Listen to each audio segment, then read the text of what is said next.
Hermanos, que el Señor les continúe bendiciendo. Aquí estamos una vez más para compartir con ustedes un tema escatológico. Hoy vamos a comenzar a desarrollar un tema que tiene que ver con la escatología bíblica, un tema que tiene que ver con el estudio de los tiempos que hoy nosotros estamos viviendo.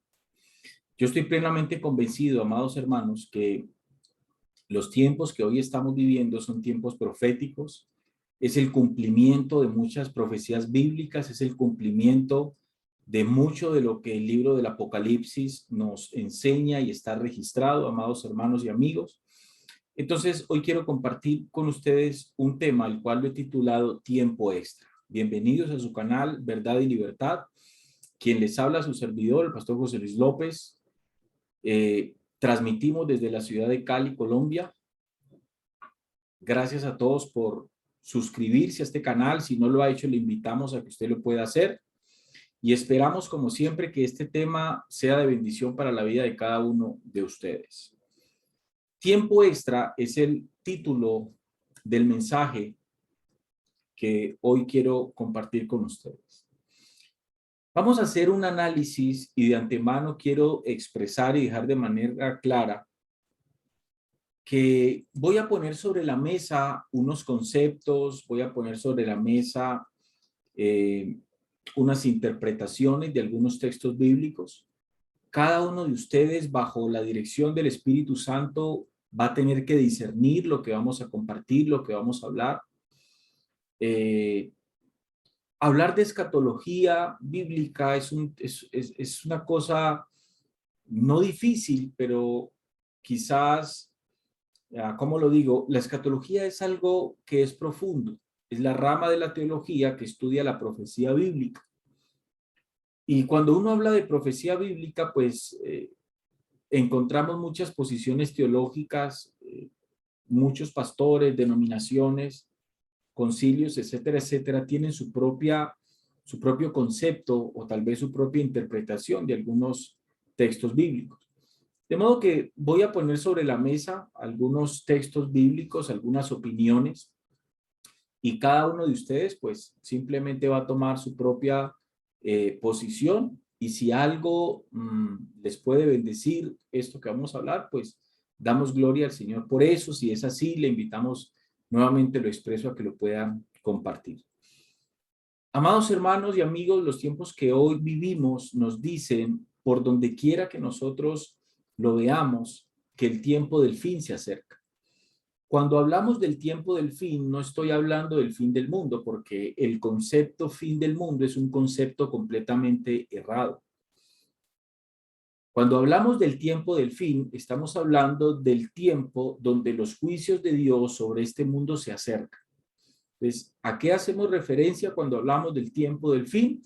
Estamos haciendo referencia a que el juicio de Dios sobre esta humanidad pecaminosa se acerca. Los juicios de Dios sobre este mundo y sobre su sistema, sobre esta humanidad corrompida, sin ánimo de arrepentimiento, se acerca. Ok. Pero como yo supongo, amados hermanos, que cada uno de ustedes son personas que están esperando la venida del Señor.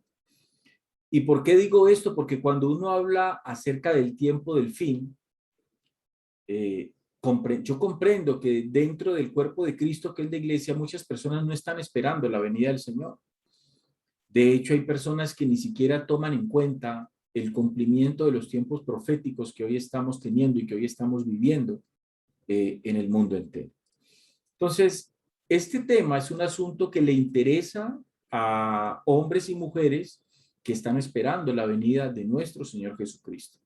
Ahora bien, yo les he dicho en muchas ocasiones a la congregación, y lo he expresado en algunos momentos, en algunas reuniones que he tenido la oportunidad de estar, que la misericordia de Dios puede resultar en un grave problema para muchos. Cuando nosotros hablamos de tiempo extra, el título de esta enseñanza es tiempo extra. Y quiero dejar algo claro porque pues me ha pasado ya en varias ocasiones que hay personas que han malinterpretado lo que yo en muchas ocasiones he dicho en algunas enseñanzas que hemos compartido en este canal. Hace mucho tiempo yo compartí algo y hablaba acerca de la misericordia de Dios.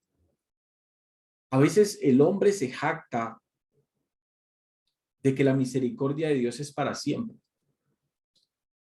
de que la misericordia de Dios es infinita. Ahora, ¿tiene la misericordia de Dios un problema? ¿Es mala en sí la misericordia de Dios? Obviamente que no.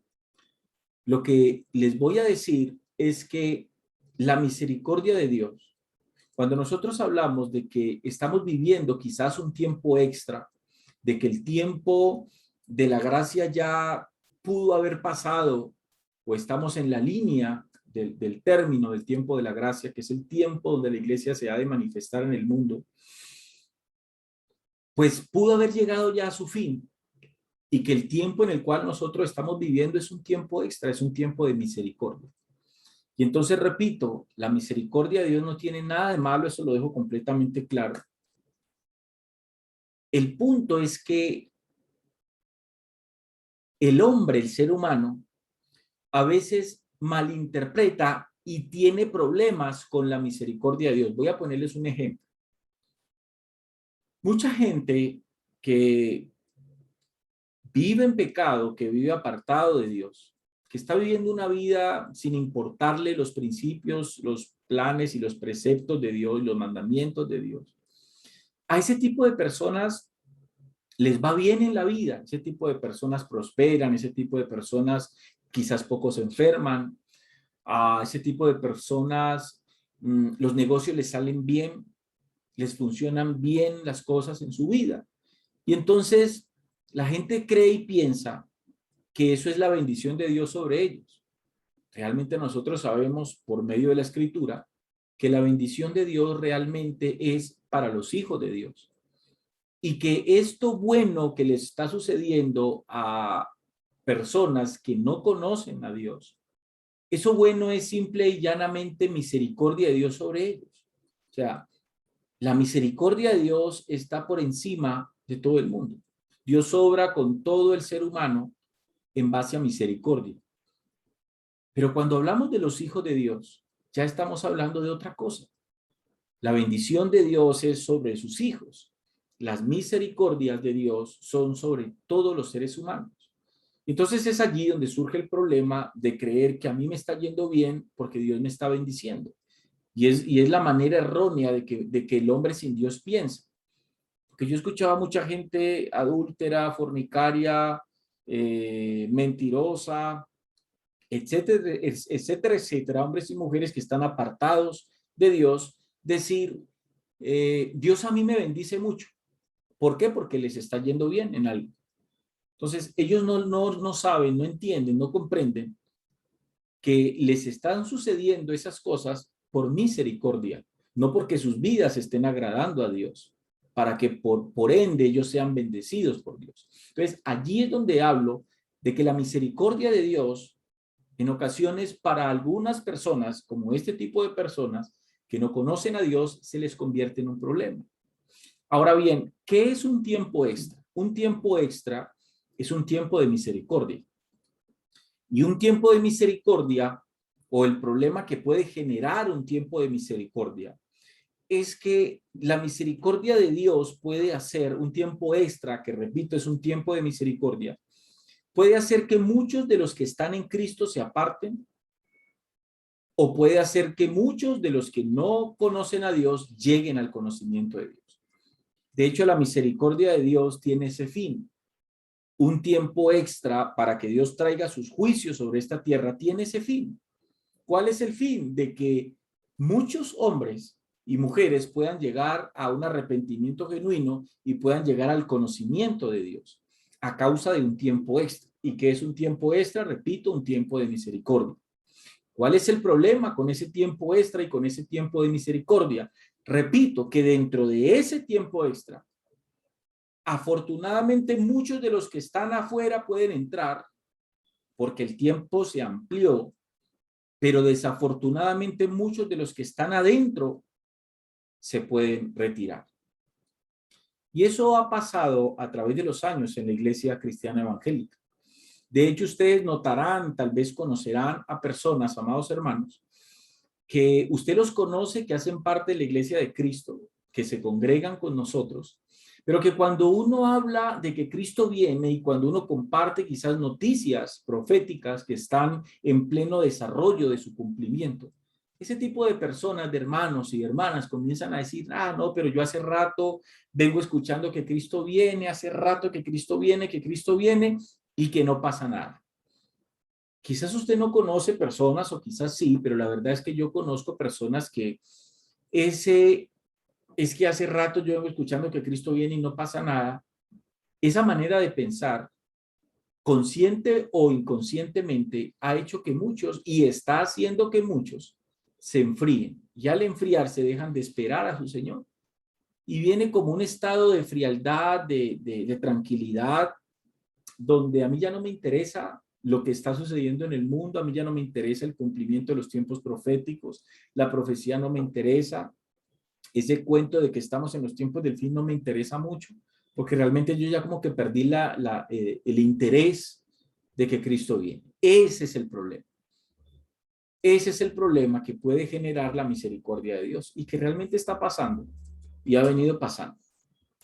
Hay un texto en la segunda carta del apóstol Pedro, capítulo 3, del 1 al 9, vamos allí, vamos a compartir la escritura.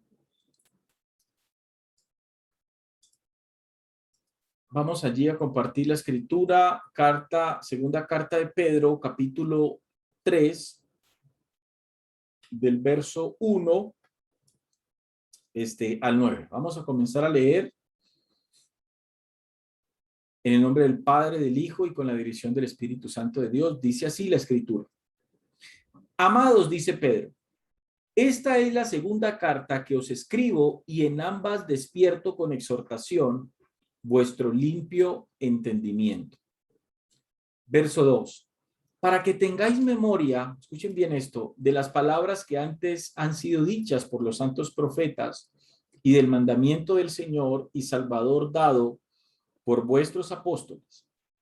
Sabiendo primero esto, que en los postreros días vendrán burladores, o sea, en los días que estamos viviendo hoy, que en los postreros días vendrán burladores andando según sus propias concupiscencias. ¿Qué es lo que estos burladores van a decir en los postreros días? Es lo que Pedro está diciendo.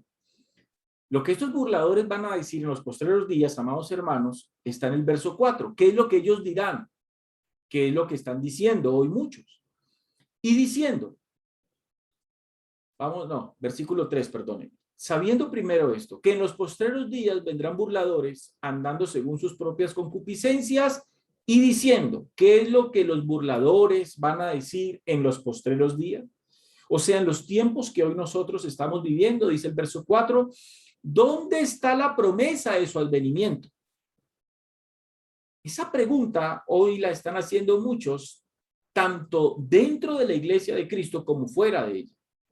Muchos hermanos hoy en la fe están haciéndose esta pregunta, ¿dónde está la promesa de su advenimiento? Y es triste ver la actitud de muchos cristianos hoy, demostrando con su propia actitud y su propio estilo de vida, que se están en sus corazones haciéndose esta pregunta, ¿dónde está la promesa de su advenimiento? Porque es que hace tiempo venimos escuchando que Cristo viene, que Cristo viene, que Cristo viene, pero no viene.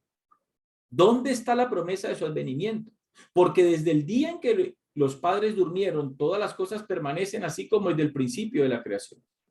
Dice Pedro, estos ignoran, ojo, voluntariamente.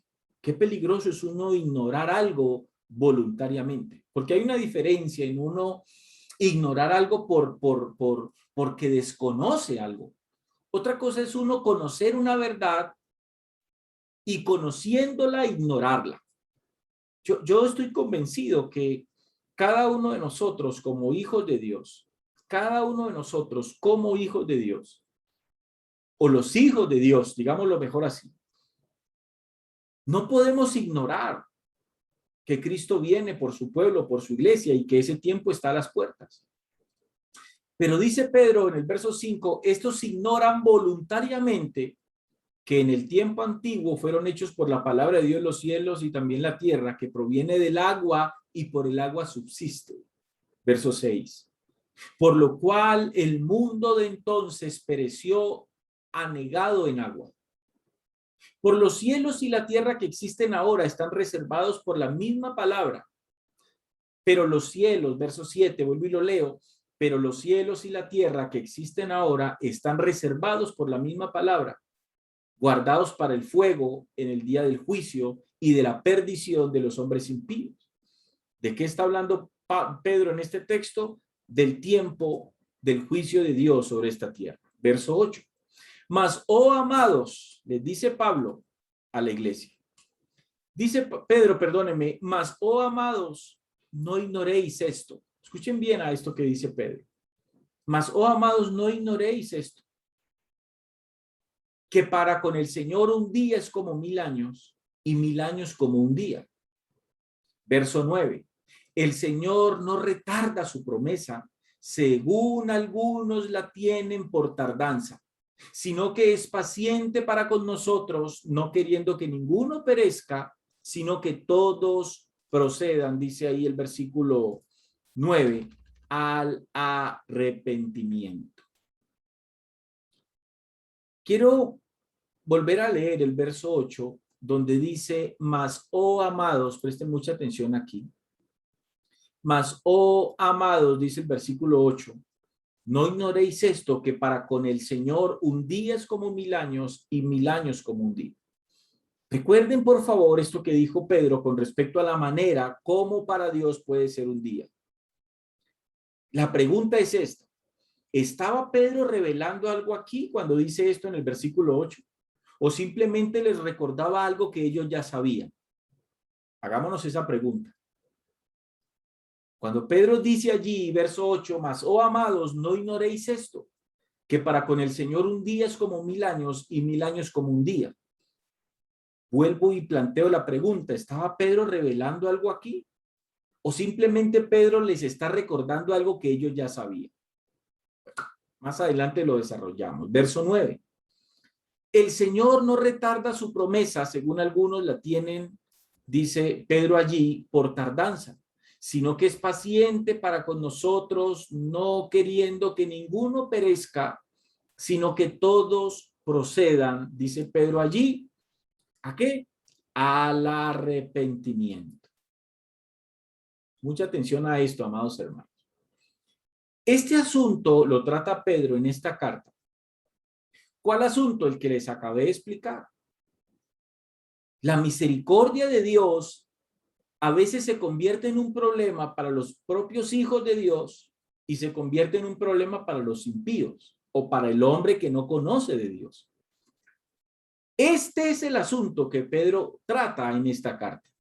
La misericordia de Dios para muchos se había vuelto una tardanza, al punto, dice Pedro, al punto que algunos decían, ya no viene, ya no viene. Allí, amados hermanos, es donde está el peligro del asunto, porque así viven muchos hoy, con una actitud de que ellos creen que ya Cristo no viene. De hecho, muchos escuchando mensajes completamente antibíblicos, erróneos, que no tienen nada que ver con la escritura y que van en contra de la sana doctrina escatológicamente hablando. Ese es el estilo de vida de muchos cristianos hoy, desafortunadamente. Cristo ya no viene. ¿En dónde está la promesa de su advenimiento? Esa es la actitud de muchos. Una actitud que demuestra que a ellos ya no les importa y ya no les interesa que el tiempo del fin se acerca. Ahora bien, la numerología en la Biblia, amados hermanos, es una verdad. Alguien dijo una vez que Dios era un Dios de números y eso es completamente cierto porque los números en la Biblia son muy importantes para comprender muchas cosas que tienen que ver con los tiempos del fin. Vamos al libro de Isaías, capítulo 46, versículo 9. Isaías, capítulo 46. Vamos al versículo, vamos a leer el verso 9 al 10. Versículo 9 al 10. Presten mucha atención a esto. Dice el versículo 9 y versículo 10, dice el texto: acordaos de las cosas pasadas desde los tiempos antiguos. Presten atención a esto que dice Isaías aquí. Acordaos de las cosas pasadas desde los tiempos antiguos, porque yo, dice el texto, soy Dios y no hay otro Dios y nada hay semejante a mí. Por favor, subrayen el versículo que sigue, el versículo 10, porque el versículo 10 es muy importante para poder comprender el tema que les quiero compartir. Que anuncio, dijo Dios, ojo, que anuncio lo por venir desde el principio. O sea, que anuncio el futuro desde la antigüedad o desde el pasado. Ojo, que anuncio lo por venir desde el principio. Y desde la antigüedad lo que aún no era hecho.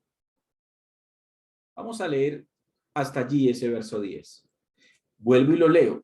Que anuncio lo por venir desde el principio y desde la antigüedad lo que aún no era hecho. La Biblia de las Américas, este texto que estamos leyendo es un texto de la versión Reina Valera 1960. La Biblia de las Américas lo expresa de esta forma: que declaro el fin desde el principio y desde la antigüedad lo que no ha sido hecho. Este texto, amados hermanos, lo hemos leído por mucho tiempo, pero hay algo bastante profundo en eso que Dios dijo aquí y vamos a intentar profundizar en ello. Interesantemente, Génesis significa origen o principio de una cosa. O sea que en otras palabras, lo que Dios está diciendo en Isaías es algo así como el tiempo del fin está revelado en Génesis. Qué interesante. Porque si yo tomo el texto en Isaías y me pregunto, el texto dice que anuncio lo por venir desde el principio, quiere decir que Dios es un Dios que le dejó revelado a su pueblo lo que iba a hacer desde el principio. O sea, ¿qué significa eso? Eso significa que hay algo escrito en el libro de Génesis que nos está revelando cómo van a ser las cosas en el fin. Desde el principio, desde el Génesis, ya nos estaba hablando de lo que iba a ser el fin. Eso es lo que está diciendo el texto. Vuelvo y lo leo. Verso 10 de Isaías, que anunció lo por venir desde el principio y desde la antigüedad lo que aún no era hecho. Vuelvo y repito, la Biblia de las Américas lo registra de esta manera: que declaro el fin desde el principio y desde la antigüedad lo que no ha sido hecho. Entonces, repito, este texto lo hemos leído por mucho tiempo, pero hay algo bastante profundo en eso que Dios dijo aquí y vamos entonces a intentar, amados hermanos, profundizar en ello.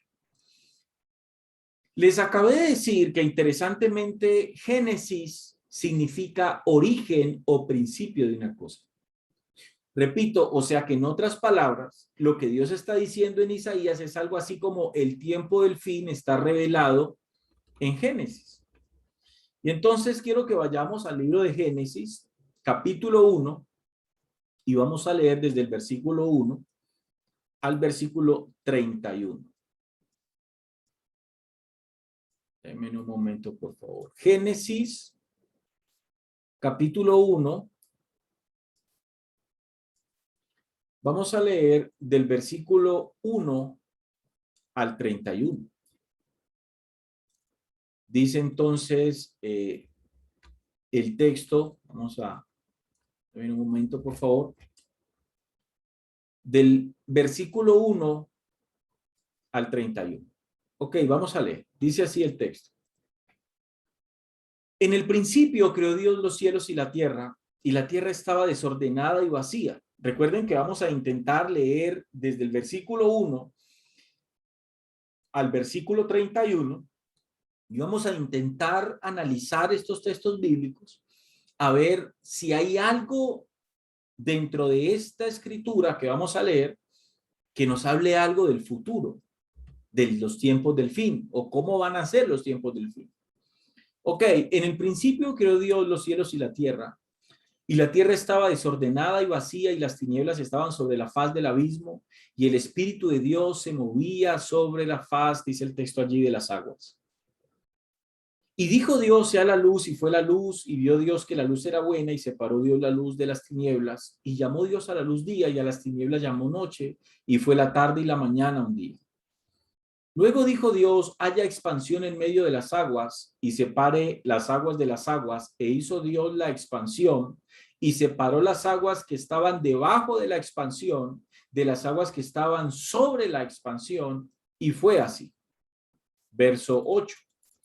Y llamó Dios a la expansión cielos, y fue la tarde y la mañana el día segundo. Dijo también Dios, júntense en las aguas que están debajo de los cielos en un lugar, y descúbrase lo seco, y fue así. Y llamó Dios a lo seco tierra, y a la reunión de las aguas llamó mares, y vio Dios que era bueno. Después dijo Dios, produzca la tierra hierba verde, hierba que da semilla, árbol de fruto que dé fruto según su género, que su semilla esté en él sobre la tierra, y fue así. Produjo pues la tierra, versículo 12, produjo pues la tierra hierba verde, hierba que da semilla según su naturaleza, y árbol que da fruto cuya semilla está en él, según su género, y vio Dios que era bueno. Y fue la tarde y la mañana el día tercero. Dijo luego Dios, haya lumbreras en la expansión de los cielos para separar el día de la noche, y sirvan de señales para las estaciones, para días y años. Y sean por lumbreras en la expansión de los cielos para alumbrar sobre la tierra. Y fue así. E hizo Dios las dos grandes lumbreras, la lumbrera mayor para que señorease en el día, y la lumbrera menor para que señorease en la noche. Hizo también las estrellas, y las puso Dios en la expansión de los cielos para alumbrar sobre la tierra. Versículo 18. Y para señorear en el día y en la noche, y para separar la luz de las tinieblas, y vio Dios que era bueno, y fue la tarde y la mañana el día cuarto. Dijo Dios, produzcan las aguas seres vivientes y aves que vuelen sobre la tierra en la abierta expansión de los cielos. Y creó Dios los grandes monstruos marinos y todo ser viviente que se mueve, que las aguas produjeron según su género, y toda ave alada según su especie, y vio Dios que era bueno. Y Dios los bendijo diciendo, fructificad y multiplicaos y llenad las aguas en los mares, y multiplíquense las aves en la tierra. Y fue la tarde y la mañana el día quinto. Luego dijo Dios, produzca la tierra seres vivientes según su género, bestias y serpientes y animales de la tierra según su especie, y fue así. E hizo Dios animales de la tierra según su género, y ganado según su género, y todo animal que se arrastra sobre la tierra según su especie, y vio Dios que era bueno. Entonces dijo Dios, hagamos al hombre a nuestra imagen, conforme a nuestra semejanza, y señoree en los peces del mar, en las aves de los cielos, en las bestias, en toda la tierra, y en todo animal que se arrastra sobre la tierra. Y creó Dios al hombre a su imagen, a imagen de Dios lo creó, varón y hembra los creó. Y los bendijo Dios y les dijo, fructificad y multiplicaos, llenad la tierra y sojuzgadla, y señoread en los peces del mar, en las aves de los cielos, y en todas las bestias que se mueven sobre la tierra. Y dijo Dios, he aquí que os he dado toda planta que da semilla, que está sobre toda la tierra, y todo árbol en que hay fruto y que da semilla, os serán para comer. Y a toda bestia de la tierra, y a todas las aves de los cielos, y a todo lo que se arrastra sobre la tierra, en que hay vida, toda planta verde les será para comer. Y fue así. Verso 31. Y vio Dios todo lo que había hecho, y he aquí que era bueno en gran manera, y fue la tarde y la mañana, dice el texto, el día sexto. Ahora vamos al capítulo 2 y vamos a leer los versos 1 al 3. Génesis capítulo 2, vamos a leer del verso 1 al 3. Ok, dice entonces el texto lo siguiente. Fueron pues acabados los cielos y la tierra, preste mucha atención aquí. Fueron pues acabados los cielos y la tierra y todo el ejército de ellos. Y acabó Dios en el día séptimo la obra que hizo, y reposó el día séptimo de toda la obra que hizo. Y bendijo Dios al día séptimo y lo santificó, porque en él reposó de toda la obra que había hecho en la creación, dice ahí el texto. En estos textos, amados hermanos, está el asunto revelado. A partir de aquí, allí donde todos ustedes se encuentran en este momento, pídanle al Espíritu Santo que nos pueda iluminar para poder comprender esto. Recuerden que les dije que tuvieran en cuenta las palabras de Pedro cuando habló de un día como 1000 años y 1000 años como un día. Creo que Pedro, amados hermanos, no les reveló nada a ellos allí. Creo que lo que hizo fue recordarles algo que quizás ellos estaban pasando por alto. Por eso Pedro dice, no ignoréis. Aquí es donde cobra importancia, amados hermanos, los famosos 120 años que muchos entienden que fueron los años de tiempo donde Noé se demoró o usó 120 años para construir, amados hermanos, el arca.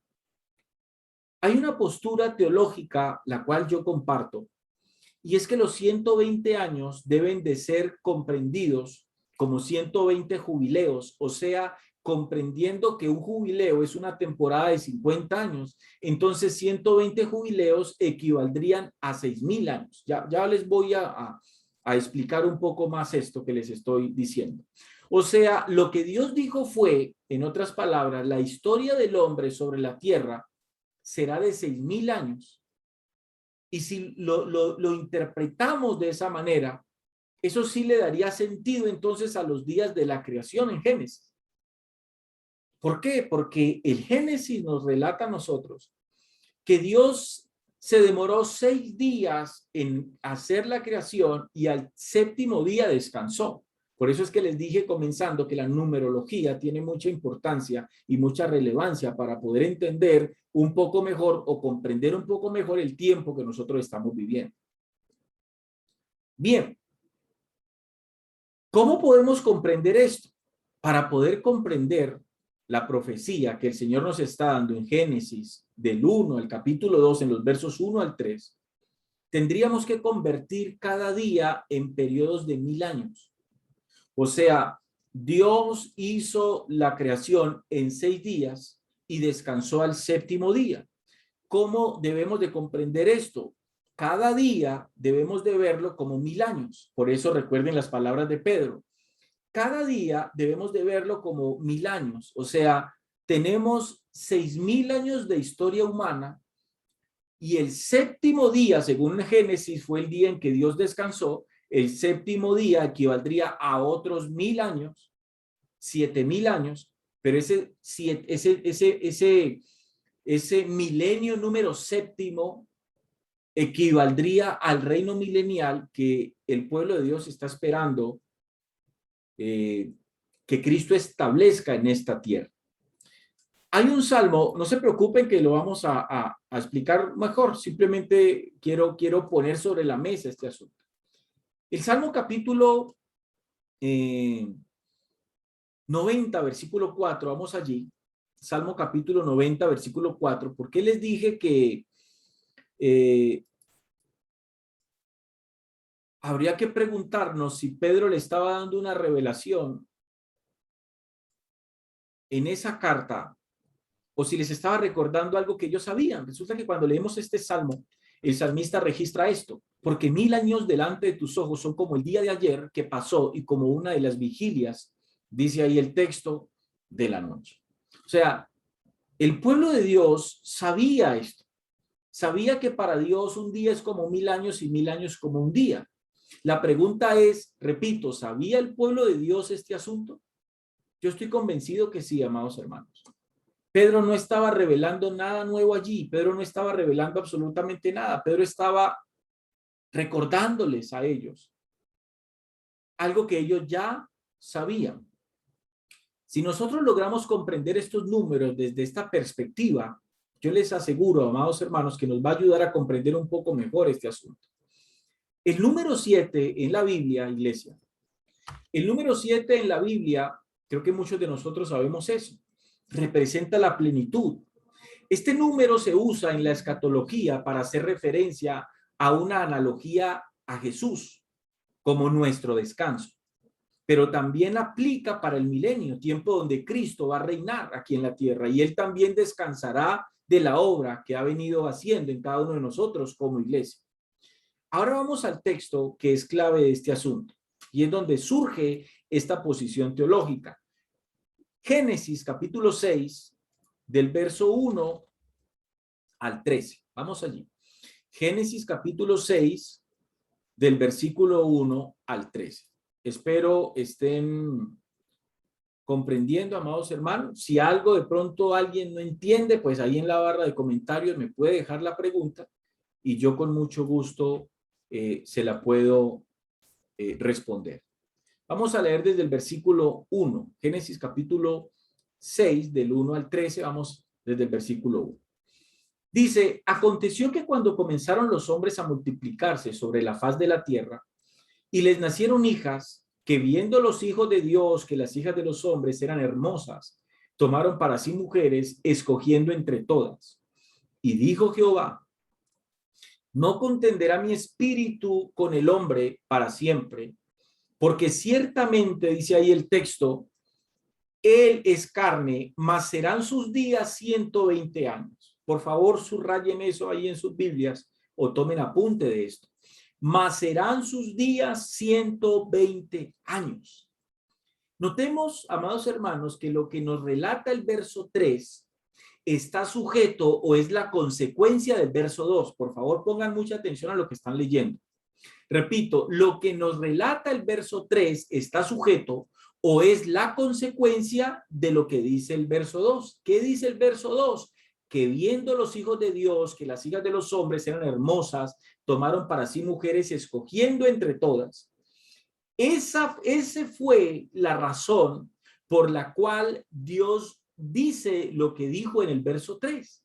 No contenderá mi espíritu con el hombre para siempre, porque ciertamente él es carne, mas serán sus días 120 años. Vuelvo y repito. Tengan en cuenta que lo que nos relata el verso 3, esta decisión,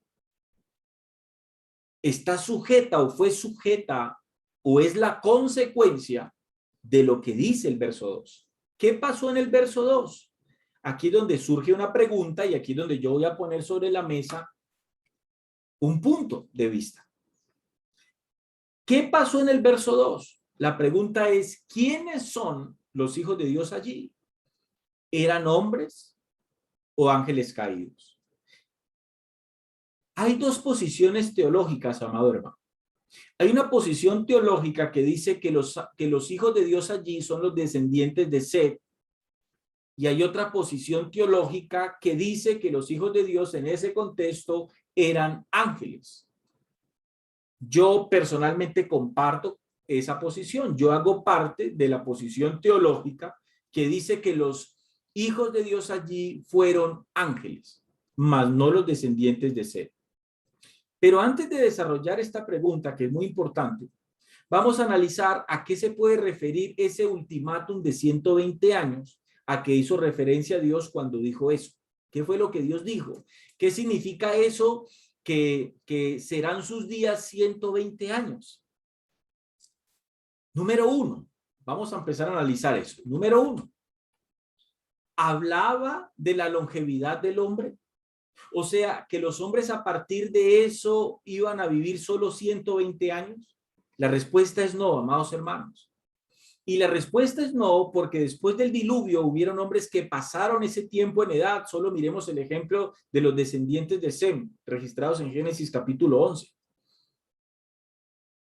Arfaxad, hijo descendiente de Sem, vivió 438 años. Peleg vivió 239 años. Sala vivió 433, Reú 239, Eber 464, Serug 230, Abraham 175 años, Isaac 180 años.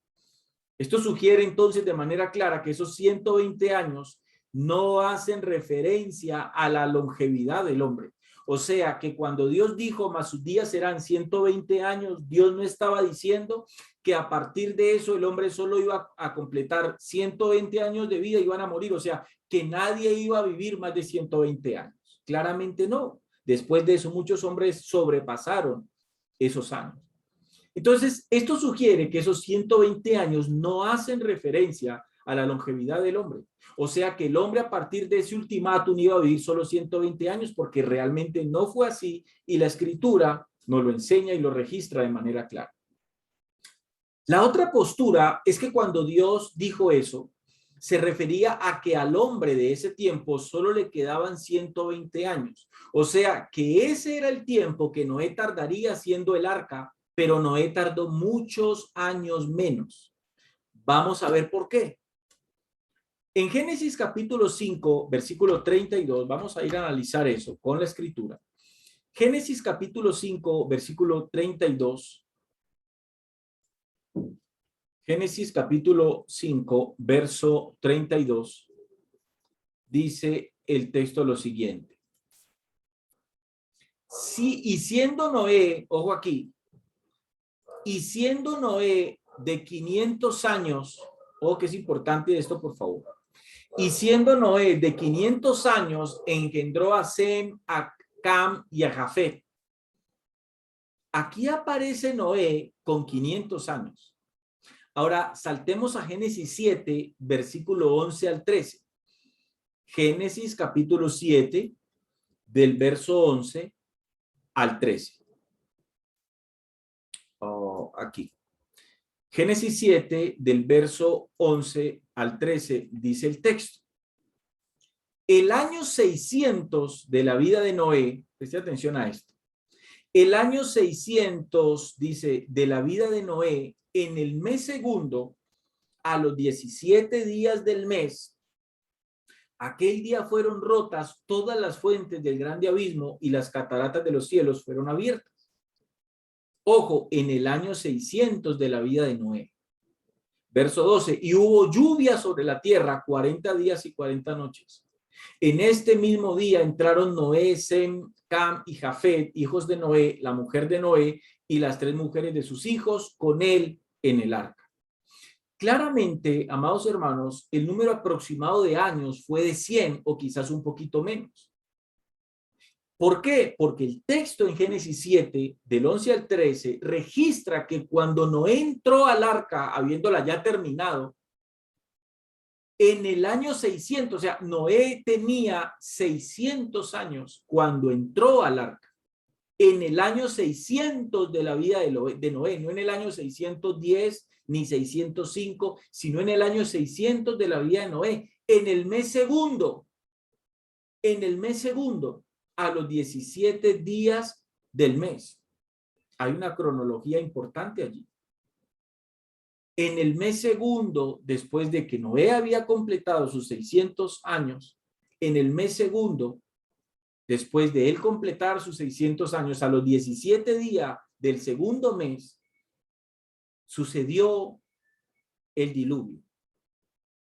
Yo sé que hay muchos que interpretan la edad aquí de Noé como si el texto estuviera haciendo referencia a los 620 años. No, pero eso sería forzar a que el texto diga algo o a que el texto exprese algo que no está expresando. El texto dice el año 600 de la vida de Noé, no 620 ni 610. ¿Ok? Según esta escritura, repito, claramente el número aproximado de años fue de 100. Porque cuando Noé registra en el capítulo 5, verso 32, aparece Noé con 500 años. Resulta que Noé entra, la escritura registra que Noé entra al arca con su familia a los 600. Entonces, ¿cuántos años pasaron? Un aproximado de 100 o quizás un poquito menos. Entonces, tampoco se refería a esto, porque es un ultimátum para que el hombre, como se conocía en ese tiempo y como se conoce hoy, no viva más. Eso es lo que Dios estaba diciendo. Sus días serán 120 años. Los días del hombre, como lo conocemos hoy sobre esta tierra, iban a ser 120 años. Entonces, repito, eso es un ultimátum para que el hombre, repito, como se conocía en ese tiempo y como se conoce hoy, no viva más. Dios fue claro cuando dijo, no contenderá mi espíritu con el hombre para siempre. En otras palabras, no lucharé para siempre con el hombre. No puede ser que haga referencia a que Noé se demoró 120 años construyendo el arca. ¿Por qué? Porque después del arca el ser humano volvió a multiplicarse en la tierra y todos nosotros sabemos de manera clara que Dios siguió y sigue contendiendo con el hombre. Entonces no podía estar haciendo referencia a eso. Esto claramente habla de un tiempo final, cuando Dios dijo, mas sus días serán 120 años. Para mí es claro que estas palabras hablan de un tiempo final en el cual ya Dios no tendría problemas con la humanidad. Por eso él dice, no contenderá mi espíritu con el hombre para siempre, porque ciertamente él es carne, mas sus días serán 120 años. Pero vemos que después del diluvio, repito, lo siguió haciendo. Dios siguió contendiendo con el hombre y lo sigue haciendo hasta el día de hoy. Entonces, ¿a qué se refirió Dios cuando habló de esos 120 años? Más adelante, amados hermanos, lo vamos a analizar.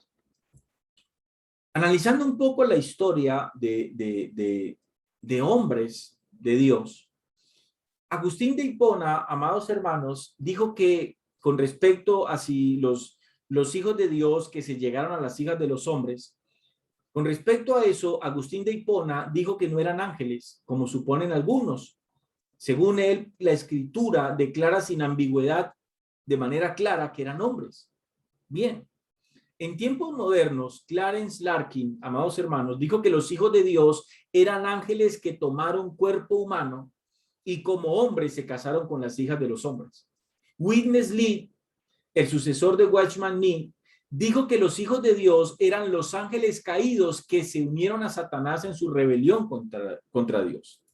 Hay una postura teológica, amados hermanos, que dice que los hijos de Dios, aquí, en ese texto, son los descendientes de Seth y que las hijas de los hombres son descendientes de Caín.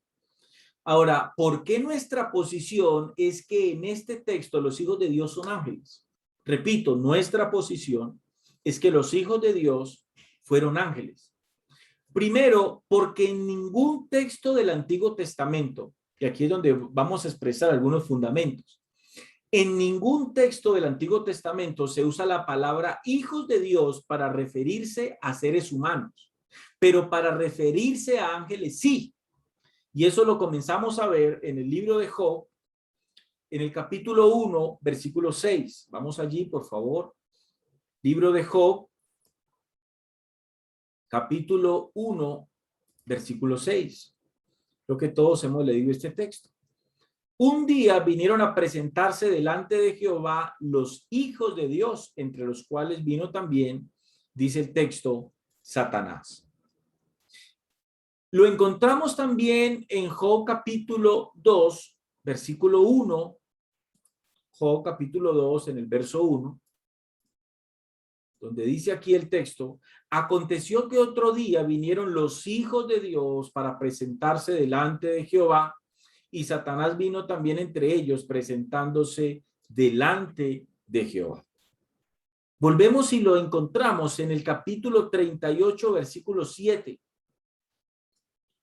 En el mismo capítulo 38 de Job, versículo 7. Cuando alaban todas las estrellas del alba y se regocijaban todos los hijos de Dios. Ahora bien, alguien dirá, escuchen bien esto, alguien dirá, pero los ángeles no se casan, que esa es digamos, la postura que intenta refutar esta posición teológica. Pero es que los ángeles no se casan y no hay registro bíblico que tengan sexo. Eso es correcto, es cierto. Pero recuerden, los que piensan de esa manera, y no intento violentar la manera de pensar de nadie, ustedes pueden seguir pensando lo que quieran con respecto al texto. Tomen de esta enseñanza lo que les sirva y lo que ustedes vean que no les sirva, deséchenla. Ustedes pueden pensar eso, los que piensan de esa manera. Pero recuerden que también ellos pueden tomar forma de hombres. Sí, la Biblia no registra que los ángeles se casan y no hay registro bíblico que ellos tengan sexo. Pero sí hay registro bíblico que los ángeles pueden tomar forma de hombres. Y eso está registrado en Génesis capítulo 19, del 1 al 5. Vamos al texto. Génesis capítulo 19, del versículo 1 al 5, dice el texto: llegaron pues los dos ángeles a Sodoma a la caída de la tarde, y Lot estaba sentado a la puerta de Sodoma, y viéndolos Lot se levantó a recibirlo y se inclinó hacia el suelo. Y dijo: ahora, mis señores, os ruego que vengáis a casa de vuestro siervo y os hospedéis y lavaréis vuestros pies, y por la mañana os levantaréis y seguiréis vuestro camino. Y ellos respondieron: no, que en la calle nos quedaremos esta noche. Mas él porfió con ellos mucho, y fueron con él y entraron en su casa y les hizo banquete y coció panes sin levadura y comieron. Imagínense que no solamente tomaron forma humana, sino que también comieron. Adquirieron un comportamiento completamente humano. Y uno va a decir, la Biblia no registra que los ángeles coman. La Biblia no registra que los ángeles sientan hambre, pero aquí lo estamos viendo de manera clara.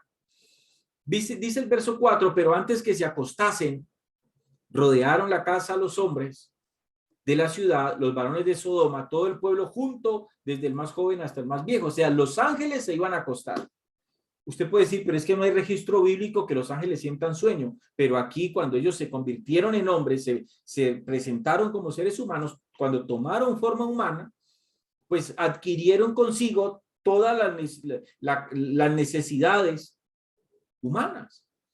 Pero antes que se acostasen, o sea, iban a dormir, rodearon la casa los hombres de la ciudad, los varones de Sodoma, todo el pueblo junto, desde el más joven hasta el más viejo. Y llamaron a Lot y le dijeron: ¿dónde están los varones que vinieron a ti esta noche? Sácalos para que los conozcamos. Claramente la escritura registra eso, amados hermanos. Ahí lo estamos viendo. Luego está el texto en Judas. Ojo aquí, que es el texto que para mí es el fundamento más sólido que yo puedo tener para expresarle a cualquier hermano o hermana que refute, que diga que los hijos de Dios no fueron ángeles, sino que fueron descendientes de Set. Judas lo habla de manera clara, amados hermanos. Judas, versículo 6 del único capítulo de Judas, capítulo 1, verso 6. Mire lo que dice Judas. Aquí Judas lo declara completamente claro. Amados, esto no tiene discusión. Aquí está, Judas 1:6. Escuchen bien esto. Escuchen bien esto. Dice: y a los ángeles que no guardaron su dignidad, ojo con esto, y a los ángeles que no guardaron su dignidad, sino que abandonaron su propia morada, dice, los ha guardado bajo oscuridad en prisiones eternas para el juicio del gran día. Ahora mire lo que dice el versículo 7. Mucha atención. Dice: como Sodoma y Gomorra y las ciudades vecinas, las cuales de la misma manera que aquellos, habiendo fornicado e ido en pos de vicios contra naturaleza, fueron puestas, por ejemplo, sufriendo el castigo del fuego eterno. Ojo con esto. Vamos a hacer una exégesis de estos dos versículos. Les voy a explicar por qué Judas habla aquí de ellos. ¿Por qué? Usted se va a dar cuenta que Judas está hablando de esos ángeles que se llegaron a las mujeres para tener sexo con ellas. Las palabras de la misma manera que aquellos se refiere de nuevo a los ángeles. Vuelvo y leo el verso 7. Como Sodoma y Gomorra y las ciudades vecinas, las cuales de la misma manera que aquellos. ¿Quiénes son aquellos allí? ¿De cuáles aquellos es que habla Judas? De los ángeles. De los ángeles que registran el verso 6. Habiendo fornicado. Entonces Judas está diciendo que los hombres de Sodoma y Gomorra cometieron el mismo pecado que los ángeles, fornicaron, e ido en pos de vicios contra naturaleza. ¿Por qué dice contra naturaleza Judas? Porque claro, el pecado fue contra naturaleza. Hijos de Dios, ángeles, siendo ángeles, se convirtieron en humanos y se llegaron a las hijas de los hombres. Allí ese pecado fue contra la naturaleza. Entonces, vuelvo y repito, las palabras de la misma manera que aquellos se refieren de nuevo a los ángeles del verso 6, y las palabras habiendo fornicado e ido en pos de vicios contra naturaleza se refieren a la unión sexual antinatural. Repito, por esta razón, nuestra posición teológica sobre el asunto es que los hijos de Dios son ángeles y no hombres descendientes de Seth. A esto le sumamos que el libro de Enoc, un libro tenido como apócrifo, o sea, no inspirado, pero que es citado en la Biblia, habla claro del asunto. ¿Qué pasó entonces? Que al unirse los ángeles caídos, amados hermanos, con mujeres humanas, ¿qué pasó entonces? Que al unirse los ángeles caídos con mujeres humanas hubo una perversión genética. Y esto fue lo que dio lugar a ese ultimátum de Dios.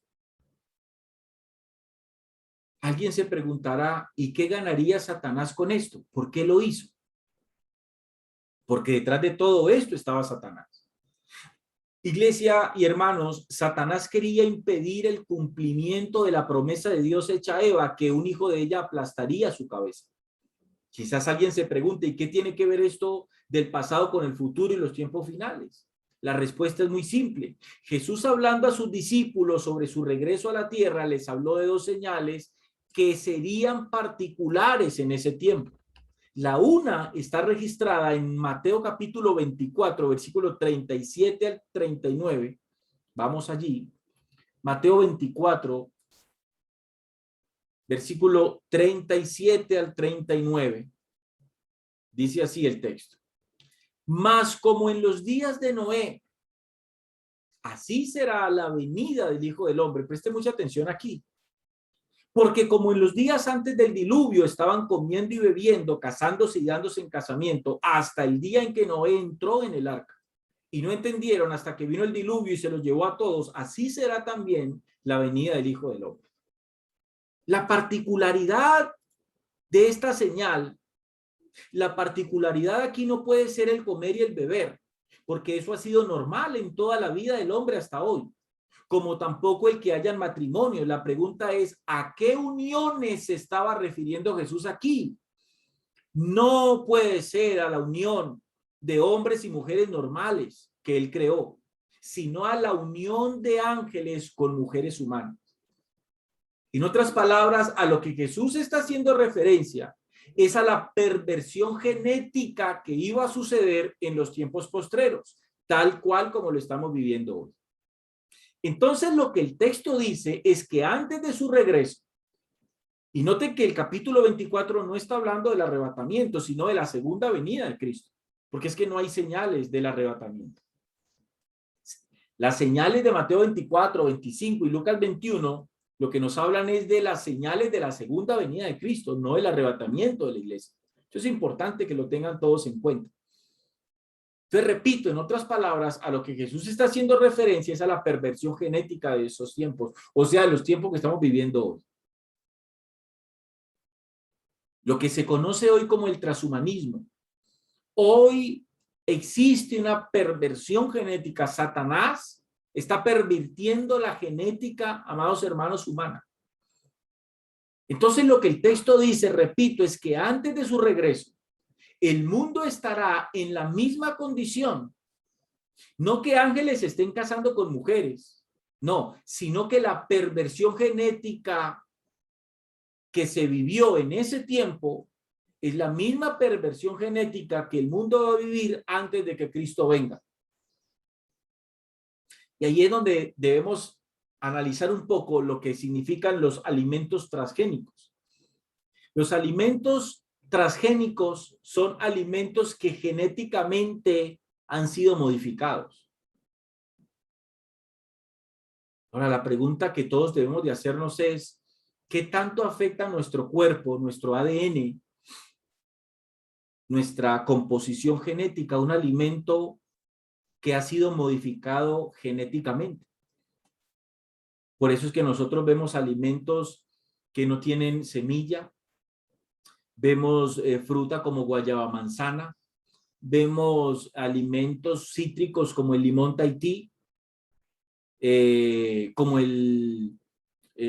muchos alimentos enlatados que hoy quizás sin nosotros darnos cuenta son alimentos que ya han sido genéticamente modificados. De hecho, hay muchos cerdos que nosotros consumimos y que sin saberlo son carnes de animales que han sido genéticamente modificados. Lucas capítulo 17 está la otra señal. Lucas capítulo 17, versículo 28 al 30. Lucas capítulo 17, versículo 28 al 30. Dice así el texto. Asimismo, como sucedió en los días de Lot, presten mucha atención a esto. Comían, bebían, compraban, vendían, plantaban, edificaban. Mas el día en que Lot salió de Sodoma, llovió del cielo fuego y azufre y los destruyó a todos. Así será el día en que el Hijo del Hombre se manifieste. ¿Cuál era la característica de los tiempos de Lot? A la verdad, había mucho pecado, amados hermanos, pero uno de ellos era el homosexualismo. De ahí salió el término sodomía, que significa penetración del pene en el ano y hace referencia a una relación sexualmente entre dos hombres.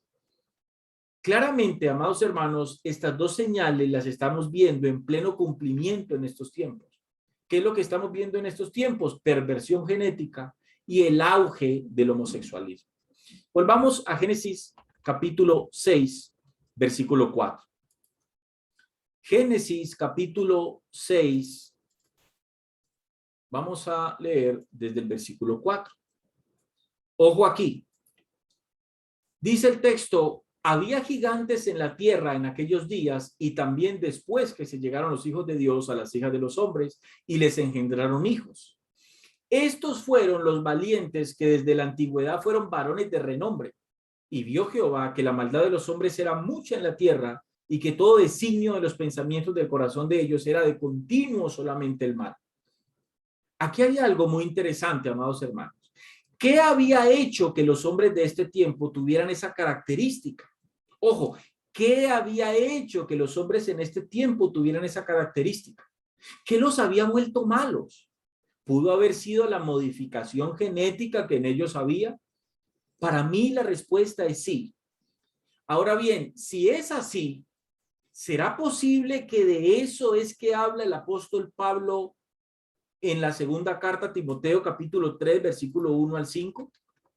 Si el problema de esa generación de Noé, me explico, Dios toma la decisión de desarraigar al hombre de la tierra.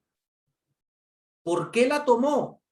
¿Por qué él puso ese ultimátum? Era tanto el pecado que la misma escritura dice que los pensamientos que en ellos había era de continuo el mal. O sea, ¿por qué esa generación era tan mala? ¿Por qué se habían vuelto tan malos?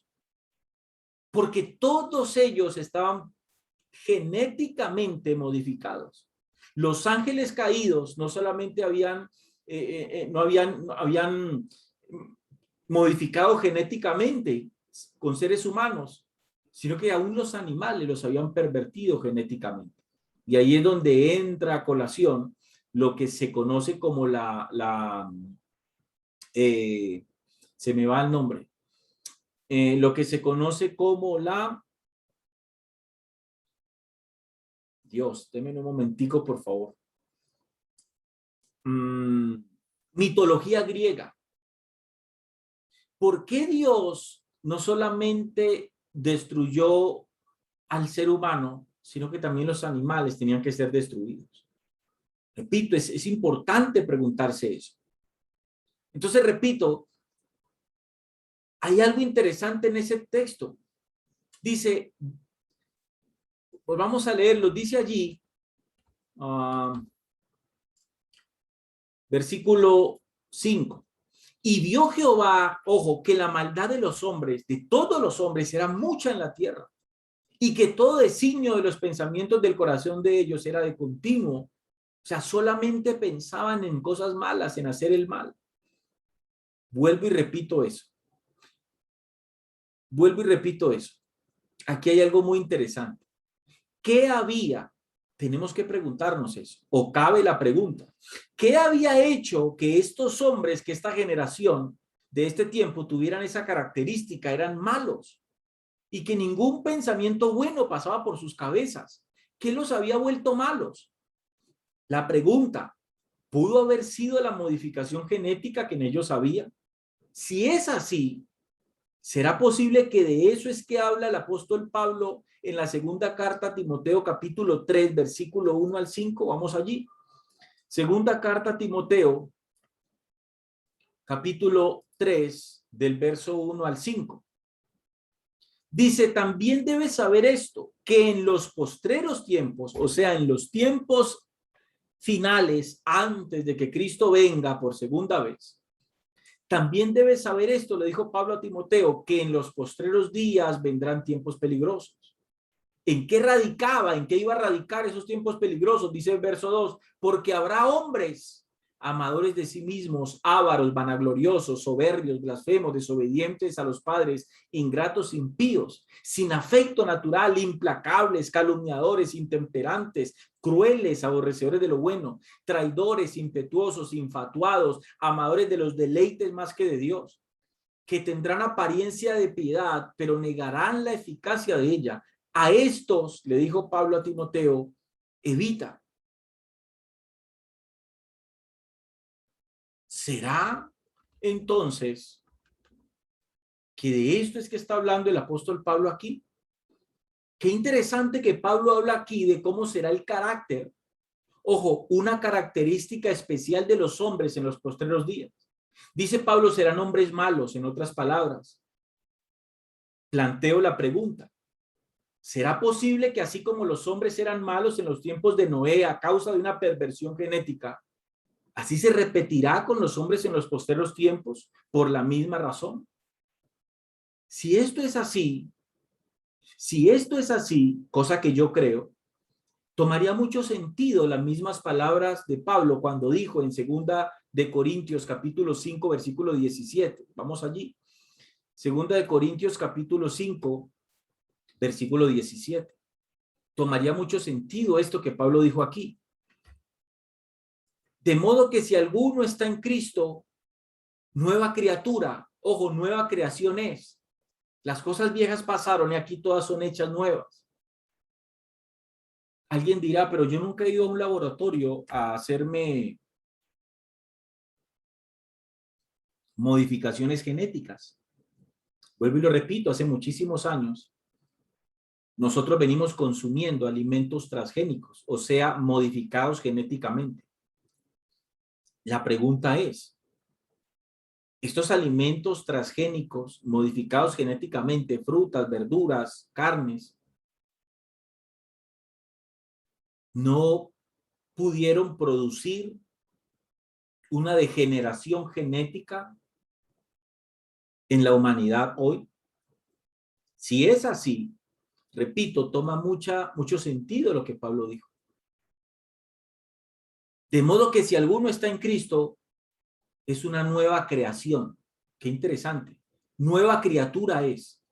Las cosas viejas pasaron y aquí todas son hechas nuevas. ¿Por qué tiene sentido esto que Pablo dijo? Porque Dios hizo al hombre a su imagen, amados hermanos.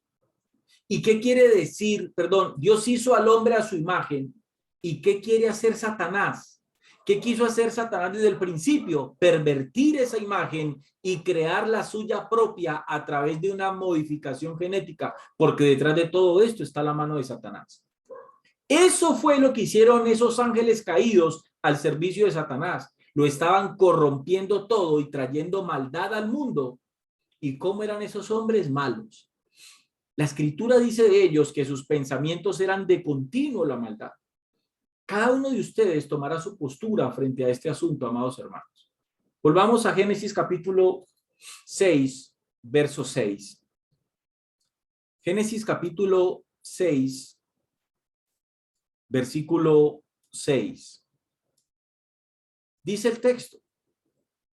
Y se arrepintió Jehová, dice ahí, y se arrepintió Jehová de haber hecho hombre en la tierra y le dolió en su corazón y dijo Jehová, Raeré de sobre la faz de la tierra a los hombres que he creado, desde el hombre hasta la bestia y hasta el reptil y las aves del cielo, pues me arrepiento, dice, de haberlos hecho. Aquí es importante hacernos una pregunta. ¿Por qué los animales tuvieron que morir? Dios tenía el poder de destruir solo al hombre y dejar vivir los animales. ¿Qué culpa tenían los animales? Pero ¿por qué no lo hizo? El verso 12 dará esa respuesta. Versículo 8. Dice el versículo 8 allí, pero Noé, ojo, pero Noé halló gracia ante los ojos, dice ahí el texto, de Jehová. Pero Noé halló gracia ante los ojos de Jehová. ¿En qué radicó esa gracia? ¿Qué fue lo que produjo esa gracia? Verso 9. Estas son las generaciones de Noé. Noé, varón justo, era perfecto en sus generaciones. Con Dios caminó Noé, dice el verso 9. Ojo, eso es importante. ¿En qué radicó esa gracia?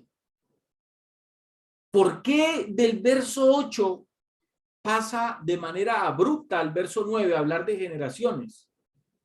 Noé, ojo, ¿por qué Noé? ¿Por qué dice el verso 9 que Noé era perfecto en sus generaciones?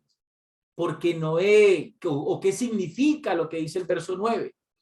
Noé no había sido modificado genéticamente. Su linaje era puro, por eso el texto dice, Noé era perfecto en sus generaciones. O sea, su linaje, en otras palabras, era puro. Pero creo que en este verso hay una verdad implícita. Al finalizar el verso dice, con Dios caminó Noé. Ojo con esto. Con Dios caminó Noé. Siempre he dicho, aunque me han refutado, que yo soy un hereje porque digo que en la Biblia hay verdades explícitas, claras, y hay verdades implícitas que no están muy claras, pero que están allí. Y es responsabilidad nuestra discernirlas e interpretarlas, porque para eso es que el Espíritu Santo fue puesto en nosotros, para poder comprender la Escritura. Ojo con lo que les voy a soltar aquí. Al finalizar el verso 9, como ustedes lo están viendo allí, dice, con Dios caminó Noé. Ojo, subrayen eso. Con Dios caminó Noé. Ahora bien, si aplicamos la gramática en esta oración, surge una pregunta. ¿Cuál es esa pregunta? Si Noé, a causa de su pureza genética, caminó, siguió al verdadero Dios, ¿con cuál Dios o dioses caminaron los otros? Porque si el texto dice, con Dios caminó Noé, quiere decir que los otros no caminaron con Dios. El texto resalta y explica que Dios caminó con Noé, pero allí hay una verdad implícita. Si Dios caminó con Noé, ¿con quién caminaron los otros? No sé si me estoy explicando. Yo espero que sí. Vuelvo y repito lo que dije. Al finalizar el verso 9, dice el texto, con Dios caminó Noé. Repito, si aplicamos la gramática en esta oración, surge la pregunta. ¿Cuál pregunta? Si Noé, a causa de su pureza genética, siguió, caminó con el verdadero Dios, ¿con cuál Dios o dioses caminaron los otros? Las otras gentes que murieron. Porque eso es lo que sugiere el texto. Noé caminó con Dios y el resto de gente que había, ¿a quienes seguían? Y aquí es donde cobra importancia el versículo 4. Génesis capítulo 6, versículo 4. Aquí es donde cobra importancia el verso 4. Aquí dice el texto, había gigantes en la tierra en aquellos días y también después que se llegaron los hijos de Dios a las hijas de los hombres y les engendraron hijos. Estos fueron los valientes. Otra versión dice héroes, que desde la antigüedad fueron varones, ojo, de renombre. Que desde la antigüedad eran varones, dice ahí el texto, de renombre. Qué interesante esto. ¿Quiénes pudieron haber sido estos héroes? ¿Quiénes pudieron haber sido estos valientes hombres de renombre? Esa es una pregunta que hay que hacerse. Y aquí es donde puede cobrar, repito, puede cobrar, según la interpretación de cada uno, importancia la mitología griega. Homero y Hesíodo están considerados ambos como los padres y precursores de la mitología griega. Y es gracias a ellos que la mitología griega ha conseguido llegar hasta nuestros días tal y como nosotros la conocemos. Permítanme, yo les leo un artículo cortico que me parece interesante y muy importante. Dice así: las deidades griegas que describen Hesíodo y Homero tenían forma humana y gran belleza, aunque a menudo eran gigantescas y sobrehumanas. Comían, bebían, dormían, tenían coito sexual entre ellas mismas o aún con humanos. Qué interesante. Vivían como familias, seducían y violaban, aunque supuestamente eran santos e inmortales. Eran capaces de cualquier clase de engaño y crimen. Podían andar visible o invisiblemente entre la humanidad. Además de los dioses principales, las leyendas griegas describen a semidioses o héroes que eran tanto de descendencia divina como humana. Los semidioses eran de fuerza sobrehumana, pero eran mortales. Hércules es el único de ellos de quien se dice que se le concedió el privilegio de alcanzar la inmortalidad. De modo que los semidioses tienen una similitud señalada con los nefilim que se mencionan en el relato de Génesis, mientras que los dioses parecen tener su paralelo o correspondencia en los hijos de Dios. Qué interesante, que abandonaron su posición celestial. Qué importante eso. También es importante, amados hermanos, preguntarse si los centauros y minotauros y demás criaturas de la mitología griega podrían hacer parte de la modificación genética entre hombre y animales que crearon estos ángeles. Dice el versículo 10. Dice aquí el versículo 10. Ojo con esto. Y engendró Noé 3 hijos, a Sem, a Cam y a Jafet. Y se corrompió la tierra delante de Dios y estaba la tierra llena, ojo, de violencia. Y miró Dios la tierra y he aquí que estaba corrompida porque toda carne había corrompido su camino sobre la tierra. Ojo, aquí está la respuesta a la pregunta anterior. De por qué los animales y toda bestia fueron destruidos. Ahí está la respuesta en el verso 12. Porque toda carne, hombres y animales estaban corrompidos, o sea, genéticamente modificados. Versículo 13. Dijo pues Dios a Noé: he decidido el fin de todo ser, porque la tierra está llena de violencia a causa de ellos, y he aquí que yo los destruiré con la tierra. Habiendo comprendido esto, amado hermano, habiendo comprendido esto, quiero decirles algo. Podemos llegar a la conclusión que hoy vivimos el mismo tiempo donde la genética humana y la animal está siendo modificada. Hay un video muy importante que les invito a todos a que lo puedan ver. Lo pueden buscar por YouTube, La muerte de la muerte. Si hay alguien que dude de lo que yo estoy diciendo, que hoy ya hay perversión tanto genética, perdóneme, que hoy hay perversión genética humana y animal. Si ustedes dudan o son ignorantes de esto, yo les invito a que se metan a YouTube y en YouTube ustedes busquen La muerte de la muerte de José Luis Cordeiro. La muerte de la muerte. Ojo con eso, amados hermanos, es muy importante. Los invito a que vean ese video. Repito, La muerte de la muerte, lo escriben así. La muerte de la muerte, José Luis Cordeiro, y les invito a que se vean ese video a todos para que puedan comprender un poco más que están sucediendo cosas en el mundo que muchos cristianos hoy están ignorando. Ok, En el análisis que hemos hecho de este tema, hemos encontrado muchas cronologías, o sea, yo he encontrado que hay muchas posiciones teológicas de hombres que, ojo, que le han dedicado su vida al estudio de la escatología, de la profecía bíblica. En ese análisis me he encontrado con muchas posiciones teológicas y hay muchas cronologías, pero hay algo que me llama la atención. Ninguna de las cronologías, repito, de hombres que han dedicado su vida al estudio de la escatología, yo no he encontrado, y puede ser que esté equivocado, pero yo no encontré una cronología superior al año 2030. Y me llama muchísimo la atención, hermanos y amigos, la Agenda 2030.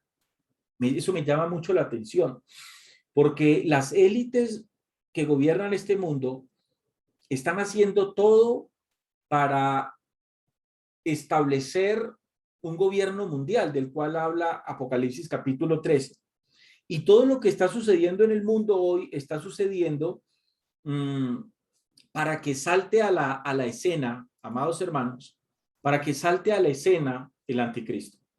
Cuando uno estudia la profecía bíblica y la manifestación del anticristo sobre la tierra, claramente nos damos cuenta que para que el anticristo se manifieste en la tierra, tiene que estar sucediendo en el sistema del mundo algo. Y ese algo tiene que ser crisis económica, crisis social, de salud, etcétera, etcétera. ¿Para qué? Para que el hombre, para que el ser humano, para que todas las naciones pidan o lleguen a la conclusión de la necesidad que haya de un solo gobierno, de un solo gobernante, de una sola moneda, de una sola religión, de lo que se conoce como el nuevo orden mundial, del cual nos habla Apocalipsis capítulo 13. Por si alguien quizás se pregunta si la Biblia habla o es bíblico hablar de un nuevo orden mundial. Ahí está. Repito, y yo no estoy hablando de hombres con 1 año de ministerio ni con 2.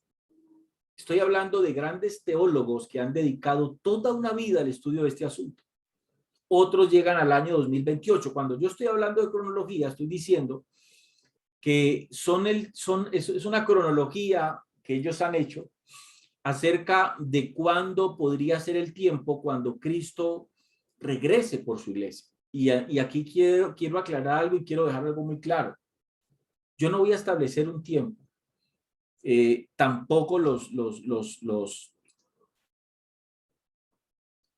hombres que cito, que hicieron su cronología y sus estudios profundos, ellos no están hablando de que tal día y a tal hora va a ser el arrebatamiento de la iglesia. Jesús dijo a sus discípulos que ni aun los ángeles, ni él, ni los ángeles sabían el día y la hora, solamente el Padre. Pero es interesante que Jesús habló del día y la hora. Nadie sabe el día ni la hora. Pero él no dijo y no habló acerca del año.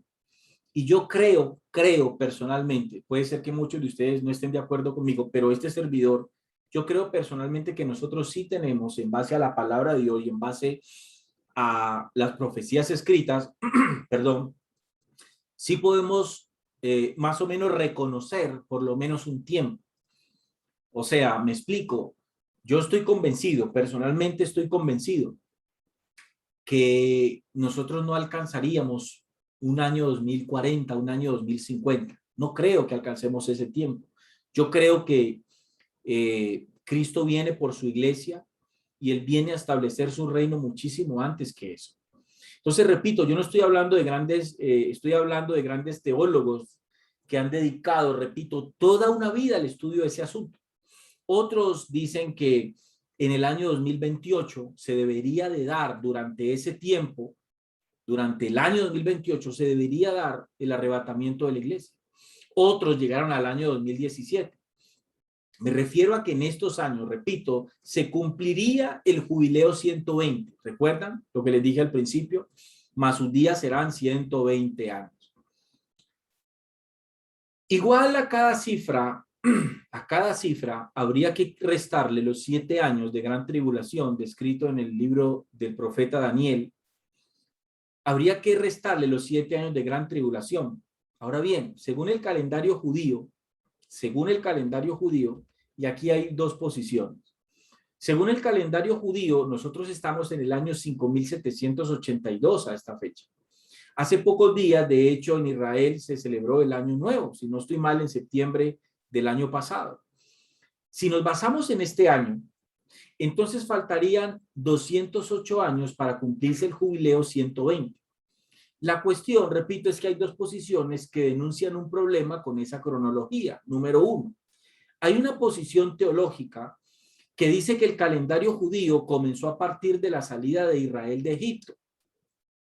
La otra es que para una gran mayoría Israel solo estuvo en Egipto en esclavitud unos 215 o 220 años, no 430 años. Esta posición, repito, dice que la promesa de que Israel sería oprimida en una tierra extraña 400 años no comenzó con Israel en Egipto, sino con el nacimiento de Isaac. Génesis capítulo 15, versículo 13. Ahí es donde está esa promesa. Vamos allí, por favor. Génesis capítulo 15, versículo 13. Dice aquí. Dice, entonces Jehová dijo a Abraham, ten por cierto que tu descendencia morará en tierra ajena y será esclava allí y será oprimida 400 años. Entonces, muchos judíos dicen que Israel no pasó 430 años de esclavitud, sino que fueron 215 o 220 años. Repito, esta posición dice que la promesa de que Israel, este texto que estamos leyendo, sería oprimida en una tierra extraña 400 años, no comenzó con Israel en Egipto, repito, sino con el nacimiento de Isaac.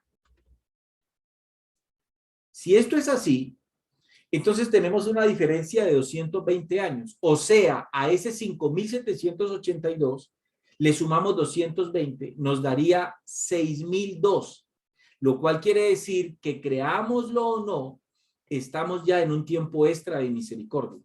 ¿Qué significa ese 6.000? Serán sus días 120 años. Si miramos esos 120 años como 150 jubileos, estamos hablando de 6.000 años. O sea, la historia del hombre, el gobierno del hombre sobre el mundo será de 6.000 años.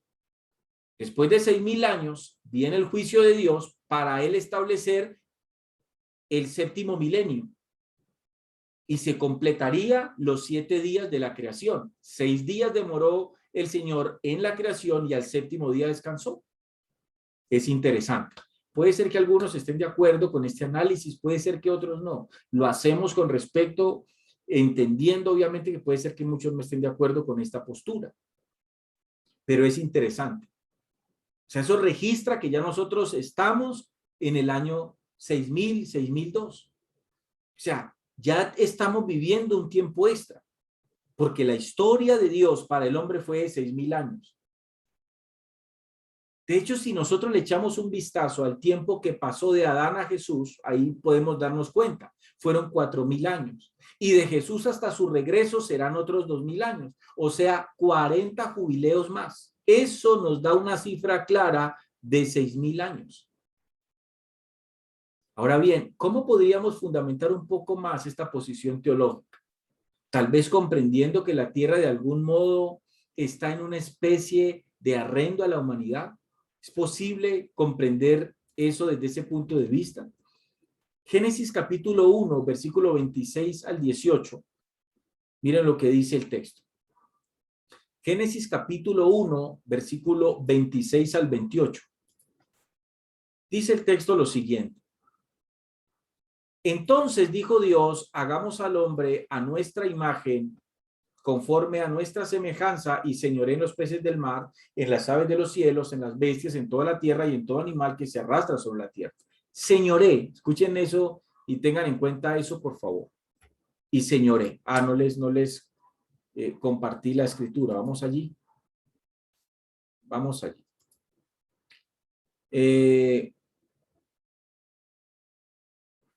¿Dónde está? Génesis 1, 26 y 28. 26 y 28. Sí, ok, ahí estamos. Ahí está.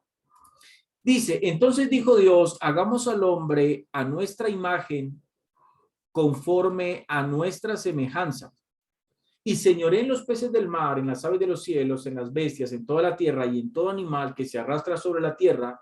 Y creó Dios al hombre a su imagen, a imagen de Dios lo creó, varón y hembra lo creó, verso 28. Y los bendijo Dios y les dijo, fructificad y multiplicaos. Llenad la tierra y sojuzgadla, y señoread en los peces del mar, en las aves de los cielos y en todas las bestias que se mueven sobre la tierra. Ahora bien, según este texto que acabamos de leer, aquí hasta el versículo 28. Un momentico, por favor.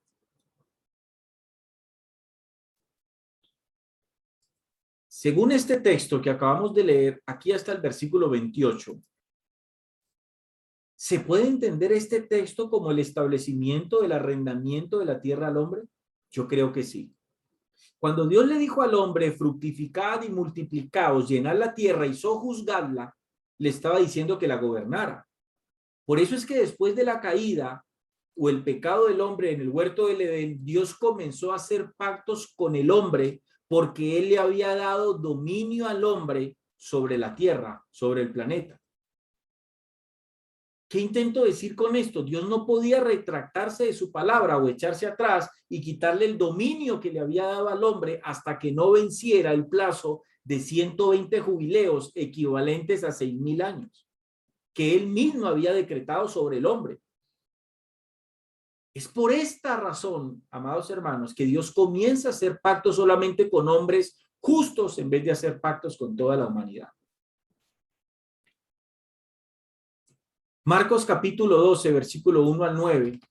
Hay un texto muy diciente. Marcos 12, 1 al 9. Vamos a ir a ese texto. Marcos capítulo 12,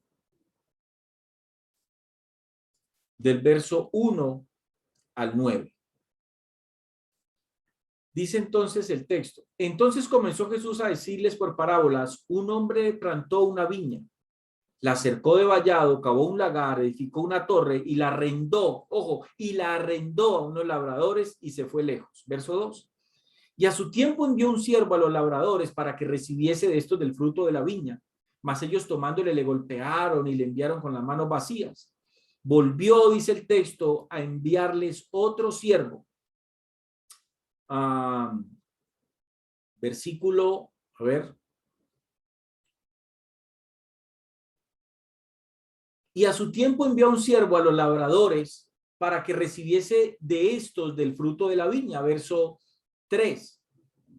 Mas ellos tomándole, dice, le golpearon y le enviaron con las manos vacías. Sabe, los labradores de este viñedo no habían comprado el viñedo. Ellos tampoco lo habían construido. Un propietario generoso les permitió trabajar en ese viñedo. Aún así, dice la escritura que ellos se volvieron en contra del propietario y algún día debían responder por ello. Versículo 4. Volvió a enviarles otro siervo. Vamos a leer desde el versículo 4 al 9. Volvió entonces a enviarles otro siervo, pero apedreándole le dieron en la cabeza y también le enviaron afrentado. Volvió a enviar otro y a este mataron, y a otros muchos, golpeando a unos y matando a otros. Por último, teniendo a un hijo suyo amado, lo envió también a ellos diciendo, tendrán respeto a mi hijo. Mas aquellos labradores dijeron entre sí, este es el heredero, venid matémosle y la heredad será nuestra. Y tomándole le mataron y le echaron fuera de la viña. ¿Qué pues hará el Señor de la viña? Dijo Jesús, vendrá y destruirá a los labradores y dará su viña a otros. Este texto, aunque hace referencia a la nación de Israel, también aplica, amado hermano, a la tierra misma en general. No hay que ser un genio, como dijo alguien por allí, para ver que Jesús está describiendo el arrendamiento de la tierra. Jesús nos revela que cuando llegue el tiempo determinado, el propietario del viñedo, el planeta Tierra, regresará y juzgará a los malvados. Además, Jesús declara que les dará el viñedo, la tierra, a otros. Y yo espero que nosotros estemos en este grupo de otros. Aquí hago referencia para terminar. Cuando yo hablo de que dice el texto, Él le dará esta tierra a otros, el texto originalmente está haciendo referencia a Jerusalén, a la tierra de Israel, pero también aplica a la tierra en general. ¿Por qué digo que aplica a la tierra en general? Porque no sé si todos comprenden que nosotros como discípulos de Cristo estamos esperando el reino milenial, del cual nosotros vamos a ser parte. Créanlo o no, nosotros como hijos de Dios vamos a ¿cómo es la palabra? A reinar juntamente con Cristo aquí en la tierra. No sé si todos ustedes como cristianos tienen eso claro. Nosotros estamos esperando el reino milenial. En ese reino milenial, nosotros vamos a gobernar las naciones. Entonces, la tierra, de alguna manera, va a ser entregada en nuestras manos para que la gobernemos. La iglesia va a reinar juntamente con Cristo esos 1000 años. Y creo que es uno de las noticias más alentadoras que nosotros como hijos de Dios podamos tener. Y eso es lo que le da valor a la vida que quizás hoy estamos llevando y a las dificultades que hoy como hijos de Dios tenemos que atravesar y tenemos que afrontar. Yo estoy plenamente convencido que, como dijo el apóstol Pablo, nada comparado con lo que yo pueda vivir aquí en la tierra es comparado con la gloria venidera. Creo que esa manera de pensar debemos de tenerla cada uno de nosotros. Y simplemente, amados hermanos, convenzámonos que el tiempo en el cual Cristo venga por su iglesia se acerca. Y les aseguro que está más cerca de lo que muchos pueden pensar y de los que muchos pueden imaginar. De hecho, creo y estoy convencido que el mundo hoy está viviendo un tiempo extra. Estoy convencido que el tiempo de la gracia está, si no ha terminado, está a punto de terminar. Y recuerden que bíblicamente, después de que termine el tiempo de la gracia, ningún hombre, ningún gentil puede entrar a la salvación. Porque Pablo habla en la carta a los romanos de un número, hasta que no entre el número de los que han de ser salvos, hasta que no entre la plenitud, dice Pablo, de los gentiles. Y la plenitud habla de un número. Después de que termine el tiempo de la gracia, ningún gentil podrá acceder a la salvación. De modo, amigo, que tú que estás escuchando este video, yo espero que tomes la decisión de entregar tu vida a Cristo. Y ustedes, hermanos, en la fe que han visto esta enseñanza, espero que algo de lo que aquí se compartió les pueda ayudar y les pueda bendecir su vida. Si alguien no comprendió algo, por favor, escríbame. Si alguien no está de acuerdo con lo que expusimos durante este tiempo, también lo puede expresar si lo hace con respeto. Si hay un comentario con irrespeto, entonces ese comentario será borrado. Pero si usted no está de acuerdo y quiere hacer un aporte, pero lo haces con respeto, bienvenido sea tu comentario. A todos que el Señor les bendiga, prepárense porque Cristo viene. El tiempo nos lo está diciendo. La situación del mundo hoy nos lo está diciendo. Cristo viene por su pueblo y por su iglesia. Amados hermanos, un abrazo, que Dios les continúe bendiciendo. Hasta una próxima oportunidad.